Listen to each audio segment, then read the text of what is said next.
Selamat pagi, jam 3 pagi ya. Kepala Badan Gizi Nasional Sudaryono melakukan inspeksi mendadak terhadap sejumlah satuan pelayanan pemenuhan gizi di beberapa wilayah usai resmi dilantik pekan lalu. Berdasarkan hasil verifikasi, Sudaryono mengungkap pihaknya menemukan sebanyak 414 SPPG bermasalah.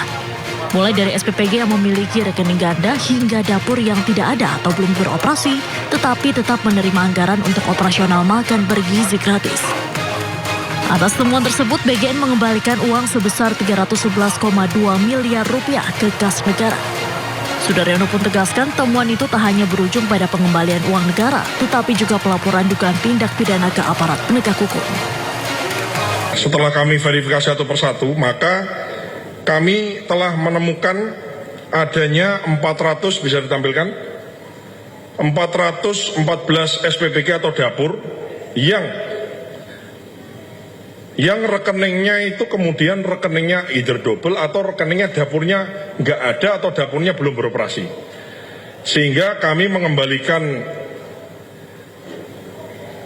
uang negara, uang rakyat sebanyak 311 miliar 296.295.184 rupiah dari sisiran kami hasil penelusuran ya yang kami temukan dari 414 SPPG atau dapur. Kemudian kami juga melaporkan hal ini kepada penegak hukum apakah adanya indikasi mens rea. Misalnya memang ada niat untuk nyuri, ada niat untuk korupsi, ada niat untuk nilep, ngentit, apa tidak, dan lain-lain kami serahkan kepada penegak hukum di kejaksaan untuk diperiksa. Ya tentu saja bagi dapur-dapur atau bagi dapur SPPG atau pihak-pihak manapun, mau mitra mau siapapun itu, termasuk juga adalah oknum-oknum yang ada di Badan Gizi ini tidak ada yang kebal hukum. Kami sampaikan semuanya kepada penegak hukum. Kepala BGN pun tegas menyatakan pihaknya membuka diri dan memberikan akses seluas-luasnya kepada kejaksaan untuk melakukan pemantauan maupun upaya penegakan hukum. Dari Jakarta, Tim Liputan News melaporkan. Mahkamah Konstitusi memutuskan anggaran program MBG harus dipisahkan dari anggaran pendidikan. Kepala BGN tegaskan pelaksanaan program makan bergizi gratis tetap berjalan dan sumber anggaran diserahkan kepada pemerintah.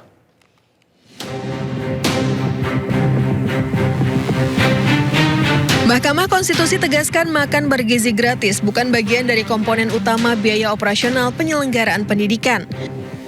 Pemerintah mengalokasikan anggaran pendidikan 769,1 triliun rupiah atau sekitar 20% APBN di 2025 dan dari jumlah tersebut 223,6 triliun rupiah dialokasikan untuk program MBG bagi peserta didik. Menteri Sekretaris Negara Prasetyo Hadi mengatakan pihak Istana Kepresidenan akan mempelajari lebih dulu putusan MK terkait pemisahan anggaran program MBG dari anggaran pendidikan dalam APBN.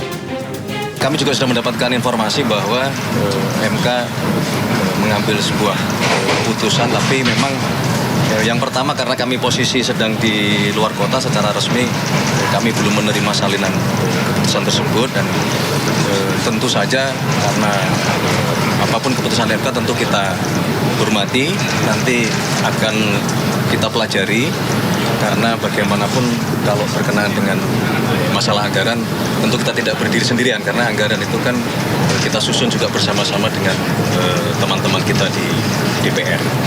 Jadi mohon waktu. Badan Gizi Nasional atau BGN menyatakan pelaksanaan program makan bergizi gratis atau MBG tetap berjalan di tengah putusan Mahkamah Konstitusi yang mewajibkan pemisahan anggaran pendidikan dan MBG. Kepala BGN menegaskan lembaganya tidak berwenang menentukan sumber anggaran karena merupakan kewenangan pemerintah. Itu pasnya ditanyakan ke Pak Purbaya ya saya kira. Karena kami ini kan mau anggaran nyantol di mana kan kita menjalankan anggaran itu kan gitu. Sebelumnya Mahkamah Konstitusi memutuskan mengabulkan sebagian gugatan uji materi program makan bergizi gratis yang diajukan Yayasan Taman Belajar Nusantara bersama 6 pemohon lainnya. Dalam putusannya, MK memerintahkan anggaran program makan bergizi gratis harus dipisahkan dari anggaran pendidikan paling lambat di APBN 2028. Dari Jakarta, tim liputan iNews melaporkan. Badan Eksekutif Mahasiswa Universitas Indonesia menilai putusan MK soal pemisahan anggaran program makan bergizi gratis dari anggaran pendidikan merupakan kemenangan semu, mengingat putusan baru akan diterapkan tahun 2028. Ratusan pemisahan anggaran program makan bergizi gratis dari anggaran pendidikan oleh Mahkamah Konstitusi mendapat kritik dari mahasiswa. Menurut mereka, putusan yang baru akan berlaku pada tahun 2028 itu merupakan kemenangan semu.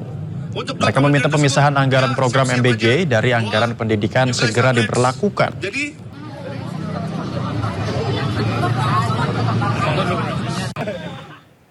Penyelidikan penyebab kematian Sutrimo, kepala rumah tangga ex-Jampitsus Febri Adriansyah terus bergulir. Polda Metro Jaya telah memeriksa sebanyak 5 orang saksi dan berencana memanggil dokter yang terakhir kali memeriksa kondisi Sutrimo.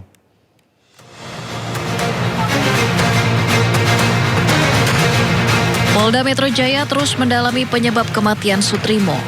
Mulai dari melakukan olah TKP, menelusuri CCTV, menyita sejumlah barang bukti hingga memeriksa sejumlah saksi. Polda Metro Jaya mengatakan telah memeriksa 5 orang saksi terkait kematian kepala rumah tangga ex-Jampitsus Febri Adriansyah.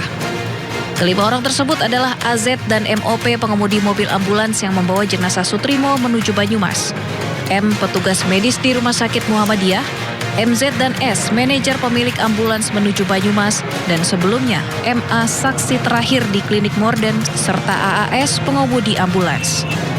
Dalam waktu dekat, polisi juga berencana memanggil dokter yang memeriksa kondisi Sutrimo terakhir kali dan menyatakan Sutrimo meninggal dunia. Mulai hari Senin 27 Juli, penyelidik gabungan dari tim Ditreskrim dan Polres Metro Jakarta Selatan bersama Puslapor Barreskrim Polri melakukan olah tempat kejadian peristiwa, olah TKP. Juga melakukan pemeriksaan kepada beberapa orang saksi, mengambil beberapa barang bukti, mengolah untuk diolah barang bukti dan dilakukan pendalaman. Ada 5 orang saksi yang sudah dimintai keterangan. Sebelumnya, tim gabungan Polda Metro Jaya dan Polres Metro Jakarta Selatan menggelar olah TKP lanjutan di Morden Estetik Klinik Kebayoran Baru, Jakarta Selatan, yang diduga jadi lokasi meninggalnya kepala rumah tangga ex-Jampitsus Febri Adriansyah Sutrimo.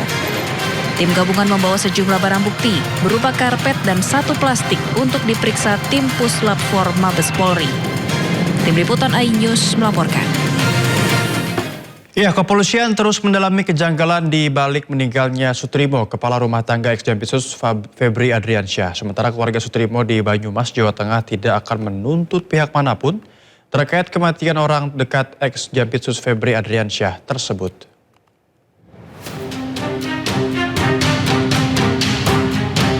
Sutrimo, seorang pria berusia 42 tahun asal Banyumas, Jawa Tengah, menjadi sorotan publik setelah ditemukan meninggal dunia secara misterius di halaman klinik Morden, Kebayoran Baru, Jakarta Selatan pada Kamis pagi 23 Juli 2026.